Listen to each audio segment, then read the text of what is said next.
مذاکراتی اور مفاہمت کا راستہ جو ہے اسی سے فلاح کا راستہ نکلتا ہے پاکستان کی۔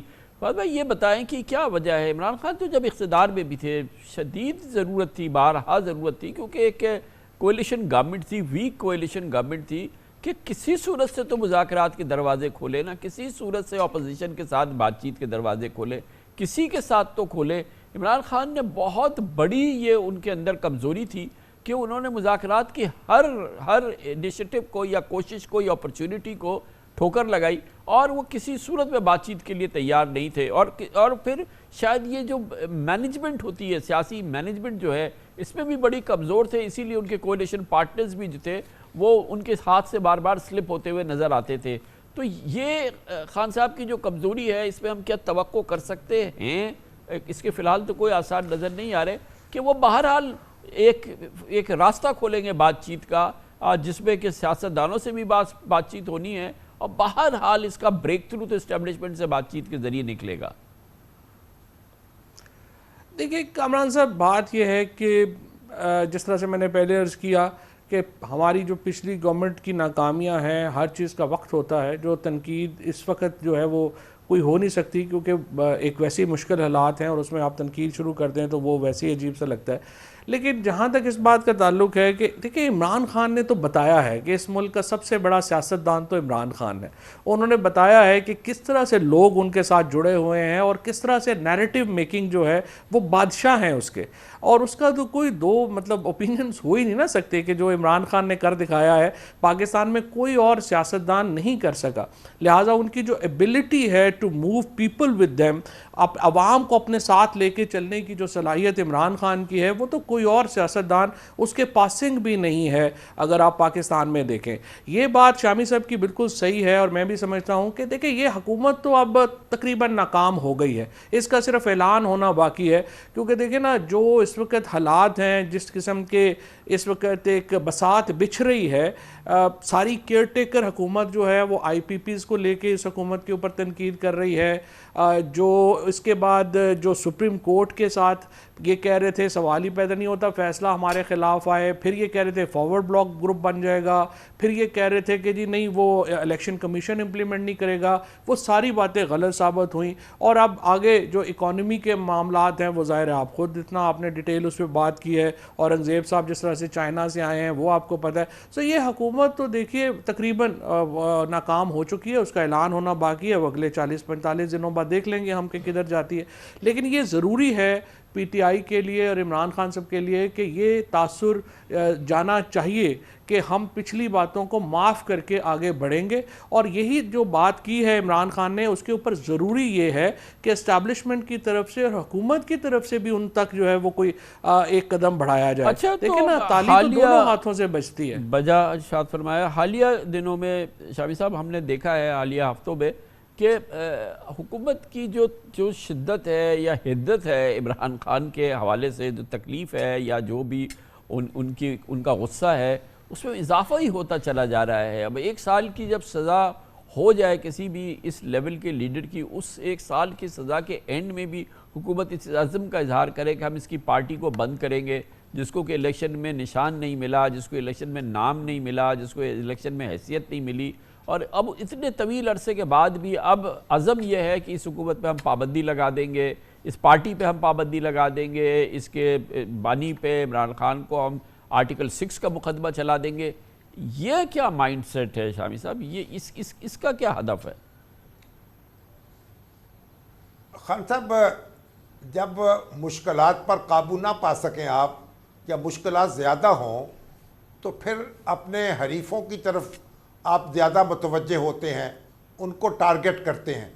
لیکن آپ دیکھیں عمران خان کے بارے میں اور تحریک انصاف کے بارے میں جو بھی کہا جا رہا ہے اور جس طرح کے ارادے ظاہر کیے جا رہے ہیں، ان پہ عمل نہیں ہو پا رہا۔ ارادے باندھتا ہوں، سوچتا ہوں، توڑ دیتا ہوں، کہیں ایسا نہ ہو جائے، کہیں ایسا نہ ہو جائے۔ تو حکومت تو ٹامک ٹوئیاں مار رہی ہے، حکومت کو یہ جو باتیں کر رہی ہے اس سے مجھے کوئی راستہ جو ہے سجائی نہیں دے رہا اس کو۔ تو حکومت پہ لازم ہے کہ اپنی پرفارمنس کی طرف توجہ دے اور اپنی جو وہ غلطیاں نہ دہرائے جو عمران خان صاحب سے سرزد ہوئی ہیں، اور ان کے لیے گنجائش پیدا کرے, معاملات کو آگے بڑھائے. دیکھیے ابھی ہمارے فواد چودھری صاحب کہہ رہے تھے کہ حکومت ناکام ہے. حکومت جو ہے اس میں معیشت جو ہے اس میں کوئی بہتر اشاریے بھی مل رہے ہیں, کوئی اشارے ایسے بھی ہیں, تو حکومت کچھ کرتی بھی نظر آ رہی ہے. لیکن حکومت کو بنیادی طور پر تو اپنی پرفارمنس پہ توجہ دینی ہے. اپنی حکومت کی ناکامی عمران خان کی کامیابی نہیں بنے گی, اور عمران خان کی ناکامی حکومت کی کامیابی نہیں بنے گی. دونوں کو اپنے اپنے دائرے میں پرفارم کرنا ہوگا, اور عمران خان پر لازم ہے کہ وہ یہ تاثر دیں, یہ میسج دیں کہ وہ ایک بڑے لیڈر ہیں اور بڑے لیڈر کی طرح قوم کو اکٹھا کریں گے. مجمع دیکھیے لوگ جو ہیں وہ تو مجمع لگا لیتے ہیں, مجمع لگانا کوئی بات نہیں ہے, اسے نتیجہ خیز بنانا بات ہے, نتیجہ نکالنا چاہیے, اور حکومت کو بھی اپنی پرفارمنس کی طرف توجہ دینی چاہیے. فاضل بھائی یہ بتائیے کہ بعض جو سیاسی ہمارے ایکسپرٹس ہوتے ہیں, مبصرین ہوتے ہیں, ان کا خیال یہ ہے کہ عمران خان کا تو اسٹرینگتھ ہی سیاست یہ ہے کہ وہ ایک باوصولی سیاست پہ کھڑے ہوئے ہیں, اس پہ انہوں نے کوئی کمپرومائز نہیں کیا, انہوں نے جو بات پہلے دن کہی آخر دن تک وہ بات کہی. اور یہ ایک خیال یہ ہے کہ عمران خان جو ہے ان کی سیاست کی بقا جو ہے وہ اسی میں ہے. اور ایک عام خیال یہ ہے کہ اگر عمران خان اگر اس سیاست کی پہ مذاکرات کی بات کریں, سیاستدانوں سے مذاکرات کی بات کریں, اسٹیبلشمنٹ سے, تو اس سے ان کی کمزوری آیا ہوگی, اور اس سے ان کی سیاسی خط کاٹ میں جس میں بڑا اضافہ ہوا ہے 2 سال کے اندر, اس میں بڑی کمی آئے گی. کیا یہ تاثر صحیح ہے کہ عمران خان کی مجبوری ہے کہ وہ سخت گیر, انتہائی سخت گیر رویہ برقرار رکھے؟ نہیں کامران صاحب, دیکھیے ڈیل میں اور انگیجمنٹ میں فرق ہے.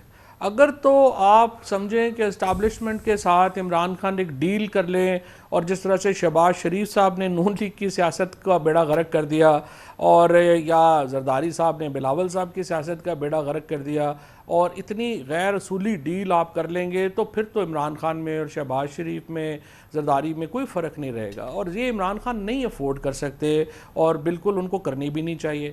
لیکن انگیجمنٹ جو ہے وہ ایک براڈر پرنسپلز کے اوپر ہے. ہمارا ایک آئین ہے جس کے اوپر کنسنسس ہے ساری پاکستان کا, کہ یہ وہ واحد ڈاکومنٹ ہے جس کے اوپر ہر پاکستانی کا بلیو ہے.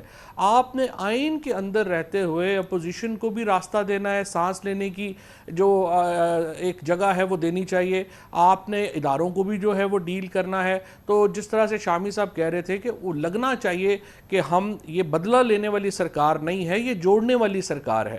تو اس حد تک انگیجمنٹ جو ہے اس کا کوئی پرابلم نہیں ہے. میرا خیال ہے پورا پاکستان عمران خان کی, اوورسیز پاکستانی عمران خان کی بات سنتے ہیں. اور جس طرح سے دیکھیے ایک بات جس پہ میں ضرور ایمفیسس کرنا چاہوں گا کہ جب یہ تلخیاں بڑی ہیں تو اس میں بہت بڑا ہاتھ ان سوشل میڈیا اکاؤنٹس کا ہے جو پاکستان سے باہر بیٹھ کے عوام اور فوج کو ایک دوسرے سے لڑوانا چاہ رہے تھے. اب عمران خان کے ایک ہی بیان کے بعد آپ دیکھیے کہ وہ سیاسی یتیم ہو گئے ہیں. سو کسی طور کے اوپر بھی ہم تو یہ نہیں افورڈ کرتے نا کہ فوج ایک طرف سوچے اور عوام دوسری طرف سوچے. پاکستان کی عوام اور پاکستان کے اداروں کو ایک پیج پہ رہنا ضروری ہے, اور عمران خان اس وقت استعارہ ہیں پاکستان کے عوام کی سوچ کا, اس لیے ان کو جوڑنا ضروری ہے, اس لیے ان کو ساتھ لے کے چلنا ضروری ہے.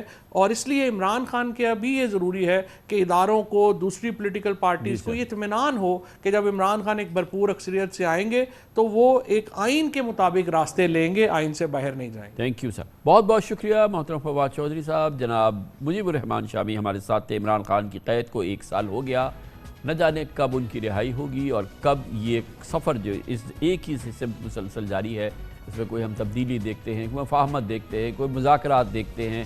اگر ایسا ہو جائے گا تو یقیناً یہ پاکستان کی فلاح کا راستہ شروع ہو جائے گا, یہ سفر شروع ہو جائے گا. اس کے ساتھ ہی ہمارے آج کے پروگرام کا اختتام ہوتا ہے. کامران خان کو اجازت, اللہ حافظ ناصر.